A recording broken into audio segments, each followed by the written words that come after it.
तो hello guys and welcome to my channel. आज मैं बात करने वाला हूँ वन पीस का नया चैप्टर 1159 के बारे में। पिछले चैप्टर में हमने रॉक्स वर्सेस हेरल्ड देखा था और हमने एक टाइप से राइवलरी देखी थी रॉक्स और रॉजर के बीच में। और ये वाला चैप्टर भी बहुत ही ज़्यादा मज़ेदार होने वाला है क्योंकि हम गॉड वैली को पहली बार देखने वाले हैं।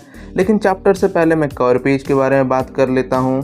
कवर पेज पे हम देख रहे हैं यामाटो को और यहाँ पे मोस्ट प्रोबेबली वो फ्लावर कैपिटल में वापस आ चुकी है उस हीरो के ग्रेव को विजिट करने के बाद, जिस हीरो के बारे में हमें पता चला था कि वो कोजुकी मोरिया है। चैप्टर के स्टार्ट में हम देख रहे हैं 39 ईयर्स पहले के हाचिनोसु को और यहाँ पे हम देख रहे हैं कि शैकी को एक्चुअली में किसी ने किडनैप कर लिया है और वहाँ पे हम देखते हैं कि डॉन मरलोन भी एक्चुअली में मरा पड़ा है। किसी ने डॉन मरलोन को मार के शैकी को किडनैप कर दिया है।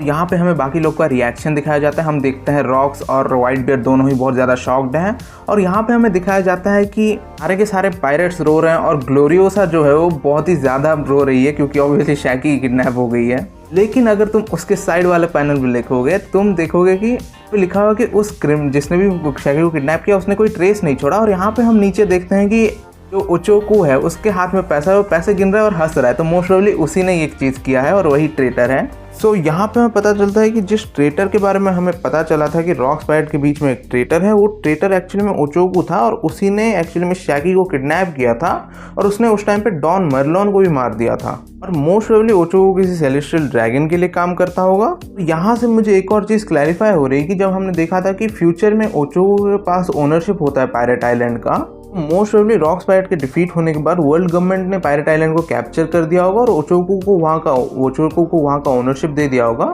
या फिर ओचोकू ने खुद ही सारे रॉक्स पायरेट वहाँ से जाने के बाद उसे कैप्चर कर लिया होगा। और इसीलिए मे बी जब हम फ्यूचर में देखते हैं कि ब्लैकबियर्ड जब पायरेट आइलैंड को टेक ओवर करने के लिए उसे ओचोकू को डिफीट करना पड़ा, वरना अगर ओचोकू एक्चुअली में एक रॉक्स पायरेट का मेंबर होता सच में तो वो एक्चुअली में ब्लैकबियर्ड के साइड चला जाता।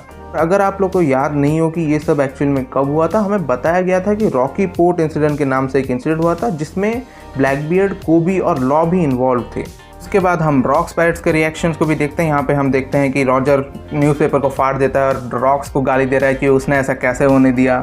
हम रेली को भी देख रहे हैं जो कि बहुत ही ज़्यादा परेशान है और हम बताया जाता है कि ये न्यूज़ बहुत ही ज़्यादा जल्दी ही पूरी दुनिया में फैल गया और क्योंकि शैकी पूरी तरह से किडनैप हो चुकी है और किसी को नहीं पता वो कहाँ है, पूरे वर्ल्ड डिस्पेयर में चली गई और जो वर्ल्ड का इकोनॉमी है वो भी कुछ टाइम के लिए स्टक हो गया था। अब ऐसा कुछ हुआ कि कोई भी शायद काम नहीं कर रहा था क्योंकि शैकी किडनैप हो गई है। आई गेस सब लोग ही दुखी में थे। उसके बाद हमें दिखाया जाता है एक साल बाद गॉड वैली में और यहाँ पे हम देखते हैं गार्लिंग एक्चुअली में गॉड वैली में वापस आ चुका है। उसकी जो वाइफ ही कह सकते हो तुम, वो एक्चुअली में उसे अपने दो बेटे दिखा रही है, ट्विंस शैंक्स और शैमरॉक। यहाँ पे जो शैंक्स और शैमरॉक की मदर है वो गार्लिंग को कहती है कि तुम हमारे साथ यहाँ पे क्यों नहीं रहते। गार्लिंग उसे कहता है कि इसका कोई पॉइंट नहीं हुआ क्योंकि कुछ टाइम में ये आइलैंड एग्जिस्ट नहीं करने वाला वापस। और उसके बाद हम मरीन शिप्स को देखते हैं जो कि एक्चुअली में आइलैंड को अप्रोच कर रहे हैं और यहाँ पे गार्लिंग उस वुमेन को कह रहा है कि मेरे लिए एक और वुमेन को सिक्योर कर दिया गया है जिससे मैं शादी करूँगा और उसके लिए ऑर्डर दे दिया और अगर मैं इस कंपटीशन को जीत जाता हूँ वो मेरी वाइफ होगी। तो यहाँ पे गार्लिंग उसके बाद उस वुमेन को जो उसके दो चिल्ड्रन शैंक्स और शैमरॉक की मदर है उसे स्टैब कर देता है अपने स्वॉर्ड से और वहाँ पे स्नेल में कहता है कि प्रिपरेशंस को शुरू करो। और यहाँ पे गार्लिंग मोस्ट प्रोबेबली जिस लड़की की बात कर रहा है कि उसने वहाँ पे ऑर्डर दे दिया है क्योंकि वो उसकी वाइफ बनेगी, यहाँ पे मोस्ट प्रोबेबली गार्लिंग बात कर रहा है शैकी के बारे में क्योंकि शैकी को किडनैप वर्ल्ड नोबल ने कराया है। मैं अभी तुम लोग को बता देता हूँ, चैप्टर के एंड में पता चलेगा कि शैकी एक्चुअली नंबर 1 प्राइज है जो कि वर्ल्ड इस टूर्नामेंट को जीतेगा, हंटिंग कॉन्टेस्ट को। यहाँ पे जिस लड़की की बात गार्लिंग कर रहा है वो एक्चुअली शैकी है। और यहाँ पे हम गॉड वैली के आइलैंड पे देखते हैं कि मरीन्स एक्चुअली में गॉड वैली के आइलैंड पे आ चुके हैं और एक्चुअली में वो सारे के सारे जो भी उन्हें अटैक कर रहे हैं सिविलियंस, उनके ऊपर ट्रैंकुलाइजर से अटैक कर रहे हैं और उन सारे सिविलियंस को भी कैप्चर कर रहे हैं। तो ये गॉड वैली में अभी हम देखते हैं कि मरीन्स के साथ एक यंग मरीन भी है जो कि एक्चुअली में उनके लेफ्टिनेंट कमांडर को जाके पूछता है कि हमारा यहाँ पे गोल क्या है और यहाँ पे हम क्या करने आए। और जो उसका लेफ्टिनेंट कमांडर है वो सीधा कह देता है कि एक ट्रेनिंग एक्सरसाइज है और क्योंकि यहाँ पे ये वाला मरीन एक ट्रेनी है तो उसे यहाँ पे ज़्यादा बस बात नहीं करनी है और उसे बस ऑर्डर्स फॉलो करने हैं। यहाँ पे हम देख रहे हैं कि जो भी लोग उसे रेजिस्ट कर रहे हैं वो उन्हें शूट कर दे रहे हैं मरीन्स। और यहाँ पे हम देखते हैं कि वो जो यंग कैडेट है वो अभी भी उसके लेफ्टिनेंट कमांड को कह रहा है कि ये बस ऑर्डिनरी सिविलियंस है, इन्हें हम क्यों शूट कर रहे हैं। लेकिन उसका जो लेफ्टिनेंट कमांडर है उसे वापस से कहता है कि तुम बस मिशन पे फोकस करो और तुम एक बस ट्रेनी हो। और एक बैटल ग्राउंड में क्वेश्चनिंग के लिए रूम नहीं होता। और फिर हम देखते हैं कि जिस यंग मरीन को अभी तक हम देख रहे थे वो यंग मरीन है मंकी डी ड्रैगन। तो ड्रैगन एक्चुअली में गॉड वैली में प्रेजेंट था और यहाँ पे वो एक मरीन भी है। और यहाँ पे एक्चुअली में ड्रैगन को उतना प्रॉब्लम नहीं है उन लोगों को शूट करने से, क्योंकि वो लोग बस ट्रैंकुलाइजर से शूट कर रहे हैं, तो वो लोग मरेंगे नहीं इस चीज़ से। यहाँ पे हम देखते हैं कि मरीन्स ने एक्चुअली में पूरे आइलैंड पे स्लीपिंग गैस छोड़ दिया और हम ड्रैगन को भी देखते हैं जो कि एक्चुअली में शॉक्ड है ये सब देख के, क्योंकि मोस्ट प्रोबेबली ये अभी उसका पहला मिशन या फिर उसका रिसेंट मिशन होगा और उसे ये सब भी होता है यहाँ पे, उसे इस चीज़ के बारे में नहीं पता होगा। और यहाँ पे हम जब ड्रैगन को देख रहे हो तो हम देख रहे हैं कि वो अभी भी लोगों को मारना नहीं चाहता, वो लोगों पे डार्ट शूट कर रहा था कि वो बेहोश हो जाए। मुझे लगता है कि इसी इवेंट के बाद एक्चुअली में ड्रैगन को मतलब ड्रैगन का थॉट चेंज हो गया होगा वर्ल्ड नोबल्स के बारे में, और उसे समझ में आया होगा कि वर्ल्ड नोबल्स एक्चुअली में कितने क्रूल है और वो कैसे ट्रीट करते हैं बाकी ह्यूमंस को। और मे बी इसी इवेंट के बाद एक्चुअली में ड्रैगन ने सोच लिया कि उसे एक्चुअली में एक न्यू ऑर्गेनाइजेशन बनाने, जैसे कि revolutionary army. May be God valley के बाद ही या फिर उसके बाद कुछ और हुआ हो और उसके बाद एक्चुअली में ड्रैगन ने छोड़ दिया हो मरीन्स को और एक्चुअली में एक रेवोल्यूशनरी बन गया हो। उसके बाद हम सीन देखते हैं एक नेवी शिप का जो कि स्लेव्स को ट्रांसपोर्ट कर रहा है गॉड वैली को। और इस शिप में हम देखते हैं कि जिनी जाके कम्युनिकेशन रूम में जो हमें पता है कि वो जाके इन्फॉर्मेशन लीक करती है, हमें उसका भी सीन दिखाया गया है। उसके बाद वो इवानकोव को जाके वो सब बताती हैं और इवानकोव उन स्लेव्स पे गुस्सा हो रहा होता है जो लोग होप को छोड़ चुके हैं जिंदा बचने की। और दूसरे ही सेल में दूसरे साइड में हम देखते हैं कि कुमा भी है जो कि कह रहा है कि कुछ स्लेव्स हैं जिन्होंने अभी तक अपनी स्पिरिट लूज नहीं की है, तो इन लोगों को मोस्ट प्रोबेबली कंपटीशन के लिए गॉड वैली लिया जा रहा है अभी। और हम देखते हैं कि यहाँ पे जो जिनी ने जिस मैसेज को बाहर भेजने की कोशिश की, इस मैसेज को रिसीव करने वाले दो लोग थे। एक था एक साइफर पोल का बेस और जो दूसरा बंदा था वो था मॉर्गन्स। और यहाँ पे हम देखते हैं कि मॉर्गन्स आके उन साइफर पोल एजेंट्स को कहता है कि तुम मुझे अगर पैसा नहीं देते हो या फिर ब्राइब नहीं करते हो, मैं इससे इंटेल को बाकी सारी जगह पे फैला दूंगा। उसके बाद हम देखते हैं कि जो साइफर पोल एजेंट्स है उसे कह रहे थे कि हम तुम्हें मार भी सकते हैं और तुम अपने लक को ज़्यादा ट्राई करने की कोशिश मत करो और तुम इरेज हो जाओगे। और यहाँ पे मॉर्गन्स उन लोग को सीधा मुंह पे कहता है कि तुम लोग बस ट्राई करो। और मॉर्गन्स यहाँ पे कहता है कि वो वैसे भी इंटेल वैसे भी लीक करने वाला है हाचिनोसो पे, तो मॉर्गन्स ऑलरेडी ये इंटेल जो है वो हाचिनोसो को भेज चुका है वर्ल्ड गवर्नमेंट के और गॉड वैली के बारे में। और इस चैप्टर में हम जो यंग मॉर्गन्स को देख रहे हैं मोस्ट प्रोबेबली वो 15 ईयर्स ओल्ड के आसपास है और वो अभी से अभी अपना कंपनी बना चुका है। और लेकिन इस चैप्टर में जो मॉर्गन्स है वो एक्चुअली में एक लोकल न्यूज़पेपर चलाता है बस, लेकिन उसके न्यूज़पेपर का नाम अभी भी है वर्ल्ड इकोनॉमिक जर्नल। तो यहाँ पे मॉर्गन ऑलरेडी स्टार्ट कर चुका है इस वर्ल्ड को शेप करना अपने न्यूज़ के द्वारा। और अगर तुम लोगों ने वन पीस देखा तो तुम्हें पता है कि मॉर्गन्स का कितना ज़्यादा इन्फ्लुएंस है वर्ल्ड के ऊपर, क्योंकि वो जिस चीज़ को भी चाहे उस चीज़ को न्यूज़ बना सकता है और उसे ही वर्ल्ड के लोग मानेंगे। और उसके बाद हम देखते हैं कि जो मॉर्गन से इंटेल भेजा तो हाचिनोसो पे, उसे बाकी सबको पता चल चुका है और बाकी सब खुश हो चुके हैं क्योंकि उन्हें पता चल रहा है शैकी अभी भी अलाइव है और वो लोग प्रिपेयर कर रहे हैं गॉड वैली में जाने के लिए। लेकिन यहाँ पे हम साइड में देखते हैं ओचोकू को, जो कि हमें पता चल चुका है वो ट्रेटर है, लेकिन वो अभी भी रॉक स्पाइरट के साथ में है। वो अभी भी लोगों को कन्विंस करने की कोशिश कर रहा है कि मे बी ये चीज़ सच ना हो और यहाँ पे झूठ भेजा गया हो इंटेल के नाम पे, लेकिन कोई उसकी बात नहीं सुन रहा होता और सब तैयार कर रहे होते हैं जाके गॉड वैली में शैकी को बचाने के लिए। और यहाँ पे हम बताया जाता है कि शैकी एक्चुअली में एक प्राइज़ होने वाली है उनके हंटिंग कंपटीशन के लिए, जो कि हमें पता था ऑलरेडी।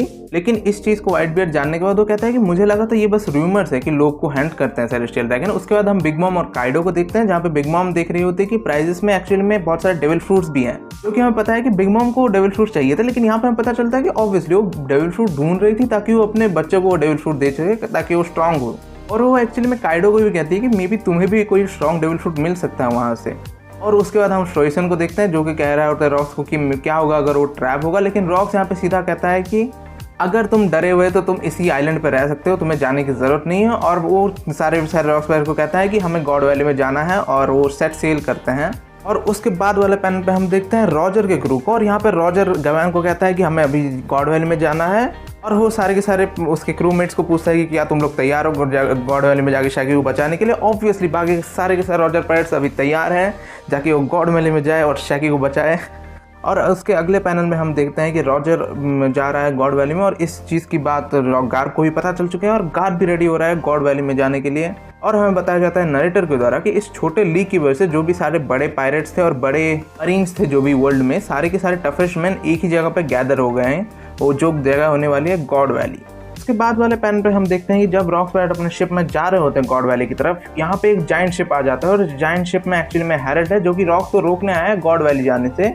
और यहाँ पे हम देखते हैं कि ताकि हेरल्ड एक्चुअली में रॉक्स को रोके, वहाँ पे एक वर्ल्ड गवर्नमेंट की सर्वेलेंस शिप है जो कि हेरल्ड को नोटिस कर रहे हैं ताकि वो एक्चुअली में यहाँ पे मतलब वर्ल्ड गवर्नमेंट को बिट्रे ना करे और ज़ेबेक को रोकने की कोशिश करे हेरल्ड।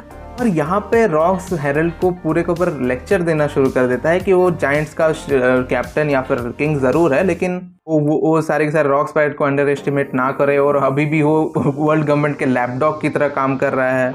कहता है कि क्या तुम सच में लगता है कि वर्ल्ड गवर्नमेंट बस पीछे बैठ के तुम्हें और मुझे एक दूसरे को ख़त्म करते हुए देखे और तुम्हें इसमें अच्छा लगेगा। और यहाँ पे सबसे बुरी चीज़ जो हेरल्ड को कहता है वो कहता है कि वो बस एक जाइंट लूनाटिक है जो कि अभी भी सोच रहा है कि जो वर्जन ऑफ प्रोग्रेस उसे लगता है कि सच है वो सच है।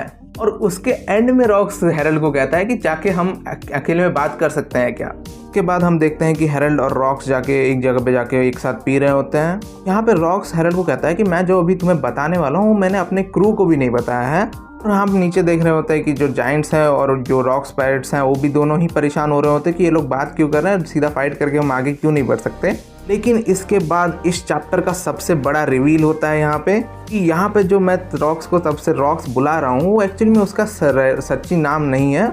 और यहाँ पे रॉक्स हमें बताता है कि उसके पास एक हिडन नेम है जो कि है डेवी डी ज़ेबेक। और यहाँ पे हेरल्ड को रॉक्स बताता है कि जो वर्ल्ड गवर्नमेंट है वो मेरे इस नाम के लोगों को बहुत टाइम से ही मतलब इरेज करने की कोशिश कर रहे होते हैं जिनके नाम में डेवी है।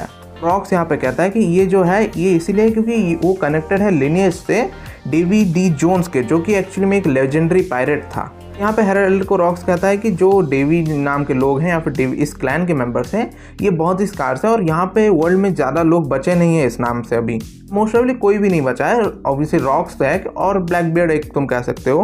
और यहाँ पे हेरल्ड को रॉक्स ये भी कहता है कि जो वो वहाँ पे गॉड वैली में जा रहा है उसका रीज़न ये है कि 2 साल पहले उसका बच्चा था और उसने अपने बच्चे और अपनी वाइफ को अपने होमलैंड में भेज दिया था। और यहाँ पे हमें पता चलता है कि जो रॉक्स डी ज़ेबेक का होमलैंड है वो है गॉड वैली। यहाँ पे हेरल्ड समझ जाता है कि वो अपने वाइफ को और अपने किड को बचाने के लिए ही गॉड वैली को जा रहा है। यहाँ पे हेरल्ड एक्चुअली रॉक्स को पूछता है क्या तुम्हें नहीं लगता है कि जो सेलेस्टियल ड्रैगन है वो उसे एक ट्रैप में भेजने के लिए रॉक्स को वहाँ पे बुला रहे हैं। लेकिन रॉक्स यहाँ पे कहता है कि इस चीज़ के बारे में उन्हें कभी पता नहीं चल सकता था और मे बी ये एक्चुअली में उन्होंने एक मिस्टेक कर दिया है। और उसके बाद रॉक्स हेरल्ड को कहता है कि मुझे लगता है कि मेरा लक ख़त्म हो चुका है और अभी जो डेस्टिनी है वो मुझे अपने तरफ खींच रही है। रॉक्स को एक्चुअली यहाँ पे पता चल गया था कि वो उसका लास्ट स्टैंड भी हो सकता है गॉड वैली में, क्योंकि वो कहता है कि मेरी वाइफ और किड के सेफ्टी के बाद मुझे कुछ हो मुझे फ़र्क नहीं पड़ता। और यहाँ पे रॉक्स एक्चुअली में हेरल्ड को हेल्प नहीं मांगता, लेकिन हेरल्ड यहाँ पे कहता है कि मैं यहाँ पे तुम्हारी हेल्प नहीं कर सकता। और यहाँ पे हम देखते हैं कि हेरल्ड अपने क्रू मेट्स को कहता है कि मुझे और रॉक्स को अकेले फाइट करने दो। उसके बाद हम देखते हैं कि जायंट्स का जो शिप है वो डिस्ट्रॉय हो चुका है और रॉक्स फाइट निकल चुके हैं गॉड वैली की तरफ। तो यहाँ पे मोस्ट ऑफली यही हुआ होगा कि हेरल्ड ने एक्चुअली में रॉक्स को जाने दिया, क्योंकि ऑब्वियसली हेरल्ड उसका दोस्त था और वो समझ चुका है कि रॉक्स वहाँ पे क्यों जा रहा है। तो यहाँ पे रॉक्स के साथ हेरल्ड का छोटा मोटा फाइट हुआ होगा और उसके बाद रॉक्स पायरेट्स निकल गए होंगे यहाँ पे गॉड वैली की तरफ, ताकि मतलब जो सर्वेलेंस शिप है गवर्नमेंट का उन्हें धोखा दे सके ये लोग ऑब्वियसली। तो यहाँ पे हमें पता चलता है कि रॉक्स का गॉड वैली में जाने का सिर्फ एक रीज़न शैकी नहीं थी और उसका यहाँ पे रीज़न था उसका बच्चा और उसकी वाइफ भी। उसके बाद हमें जो नरेटर है उसके द्वारा बताया जाता है कि हर 3 साल में एक बार जो सेलेस्टियल ड्रैगन है वो एक कंट्री को ढूंढते हैं जो कि वर्ल्ड गवर्नमेंट से अफिलिएटेड ना हो और रिसोर्सेज में रिच हो, और वो लोग उस कंट्री को एक्चुअली में एक हंटिंग ग्राउंड बना देते हैं और वहाँ के नेटिव्स को स्लॉटर करते हैं। तो वो एक तरह से स्लॉटर ग्राउंड बना देते हैं उस कंट्री को। यही चीज़ हुआ था गॉड वैली में, जो कि जिसे कहा जाता है कि हंटिंग कॉम्पिटिशन। और उसके नेक्स्ट वन में हम देखते हैं गॉड वैली इंसिडेंट का दिन, और यहाँ पे हम देखते हैं कि जो अनाउंसर है गॉड वैली में इस कंपटीशन का जो अनाउंसर है वो अनाउंस करता है कि यहाँ पे जो ग्रेटेस्ट पायर है जो प्राइज़ है वो यहाँ पे शैकी है, और यहाँ पे हमें शैकी को दिखाया जाता है। और वो यहाँ पे कहता है कि ये जो कूजा पायरेट्स की फॉर्मर एम्प्रेस है और जो भी इस टूर्नामेंट को जीतेगा वो एक्चुअली में सोच सकता है कि या तो वो शैकी को अपना वाइफ बना सकता है या फिर अपना स्लेव बना सकता है। और उसके बाद हम सारे वर्ल्ड नोबल्स को भी देखते हैं जो कि उसे देख के खुश हो चुके हैं और उन सबको अभी उसे अपना वाइफ बनाना है। और उसके बाद हम होली नाइट्स को देखते हैं जो कि इस कॉम्पिटिशन को खेलने वाले हैं। यहाँ पे जो सेंट सोमर्स की फैमिली के लोग हैं उसे कहते हैं कि तुम्हें उसे शेपर्ड फैमिली के लिए जीतना है, और यहाँ पे सोमर सीधा कहता है कि अगर मैं जीता तो मैं उसे अपनी प्राइवेट प्रॉपर्टी बनाऊंगा। उसके बाद हम गार्लिंग को देखते हैं जो कि उसे यानी कि शैकी को अपना वाइफ बनाना चाहता है। उसके बाद हम देखते हैं जो हमें म्यांमार फैमिली का एक दिखाया गया था उसके साइड में एक्चुअली में गुंको खड़ी है और उसे गुंको को कह रही है कि मे बी इस साल अगर तुम हमारे साथ हो तो मे बी हम लोग ये कॉम्पिटिशन जीत सकते हैं। और उसके नेक्स्ट पॉइंट में हम देख रहे हैं कि ड्रैगन को एक्चुअली में शैंक्स और शैमरॉक की मदर मिलती है जो कि पूरी तरह से इंजर्ड है क्योंकि ऑब्वियसली गार्लिंग ने उसे स्टैब किया था। और वो एक्चुअली में यहाँ पे जो 17 साल का ड्रैगन है उसे हेल्प मांग रही है ताकि वो उसके बच्चे शैंक्स और शैमरॉक को इस आइलैंड से ले जाए और उन दोनों को गार्लिंग के हाथ में ना लगने दे। और उसके बाद वाले पैनल में हम देख रहे हैं टीच और उसकी मदर को, यानी कि ब्लैकबीयर्ड और उसकी मदर को। और यहाँ पे ब्लैकबीयर्ड को उसकी मदर उसके पास बुला रहे हैं और उसे वो कह रहे हैं कि you have to survive, maybe डेवी क्लैन की लेगेसी कंटिन्यू करने के लिए या फिर किसी चीज़ के लिए। और उसके बाद हमें बताया जाता है अनाउंसर के द्वारा, और वहाँ पे हमें कहा जाता है कि हर जो टूर्नामेंट होता है वहाँ पे कुछ रेयर रैबिट्स होते हैं जो कि सिविलियंस या फिर लोगों को ही रेयर रैबिट्स बोल रहे हैं जिन्हें हंट किया जाएगा। और यहाँ पे इस साल तुम्हें ऑब्वियसली पता होगा कुमा है क्योंकि वो बकेनियर क्लैन का मेंबर है और वो एक्चुअली में एक रैट स्पीशीज है। लेकिन यहाँ पे नरेटर कहता है कि जो 800 साल पहले से हम लोग जिन ट्राइब्स को ढूंढ रहे थे या जिन क्लैन को ढूंढ रहे थे वो क्लैन भी यहाँ पे है। हमने उन क्लैन मेंबर्स को यहाँ पे ढूंढ रहे हैं और वो क्लैन है members of the Davy clan. So यहाँ पे इन लोग को पता चल चुका है कि जो रॉक्स है वो एक्चुअली में डेवी क्लैन का मेंबर है और यहाँ पे ब्लैकबीयर्ड भी एक डेवी क्लैन का मेंबर है। तो ये लोग उन्हें ही हंट करने के लिए उन्हें रेयर रैबिट्स बोल रहे हैं और यहाँ पे ये चैप्टर एंड हो जाता है। लेकिन मैं एक चीज़ के बारे में और बात करना चाहूँगा। यहाँ पे जो है कि हम ड्रैगन को देख रहे हैं तो मैं कहूँगा कि इस चैप्टर में जैसे हम ड्रैगन को देख रहे हैं वो सबसे ज़्यादा सिमिलर लग रहा है लूफी के। ऑब्वियसली लूफी के नॉर्मल फॉर्म जैसा नहीं, लेकिन जो लूफी का स्नीक मैन फॉर्म है उसके जैसा दिख रहा है ड्रैगन। और यहाँ पे ड्रैगन ही वो बंदा था जो एक्चुअली शैंक्स और शैमरॉक की मदर से मिला था। सो मोस्ट प्रोबेबली ड्रैगन ही वो बंदा होगा जो शैंक्स को एक्चुअली बचाएगा और मे बी उसी ने शैंक्स को रॉजर पायरेट्स के पास भेज दिया होगा। सो इस चैप्टर में बहुत सारी नई चीज़ें पता चली, लेकिन जो चीज़ के बारे में मैं बात करना चाहता हूँ वो है कि गार्लिंग ने जो मैं पिछले चैप्टर में बताया था कि उसे गॉड वैली में एक्चुअली में कुछ मिला है, वो मोस्ट प्रोबेबली था डेवी क्लैन मेंबर्स जो कि अभी भी अलाइव हैं। और इसके साथ जो भी लोगों की थ्योरीज थी कि मे बी डेवी एक्चुअली में डी के लिए स्टैंड करता है जो कि फैमिली के नेम्स में है, वो एक्चुअली में गलत हो चुकी है। और मुझे लगता है कि गार्लिंग ने कहा था कि ईमो भी इस चीज़ में इंटरेस्टेड होगा। मे बी जो डेवी क्लैन के मेंबर्स थे या फिर डेवी जोन्स था वो एक्चुअली में जॉय बॉय के क्रू का पार्ट था एंशिएंट वॉर में या फिर 800 ईयर्स पहले जो वॉर हुआ था उसमें। मुझे लगता है ये पॉसिबल है कि मे बी डेवी जोन्स की ही डेवी जोन्स ही एक ऐसा बंदा हो जो एक्चुअली में बच गया हो जॉय बॉय के क्रू में से और बाकी सारे के सारे क्रूमेट्स उसके मर गए हों। और मे बी इसीलिए ईमो एक्चुअली में बहुत टाइम से डेवी जोन्स के क्लैन मेंबर्स को ढूंढ रहा था ताकि वो उन्हें भी ख़त्म कर पाए और उनके पूरे ब्लड लाइन को ही डिस्ट्रॉय कर पाए। लेकिन अगर आपको ये वीडियो पसंद आया हो प्लीज़ मेरे वीडियो को लाइक कीजिए, मेरे चैनल को सब्सक्राइब कीजिए एंड कीप थियोराइजिंग।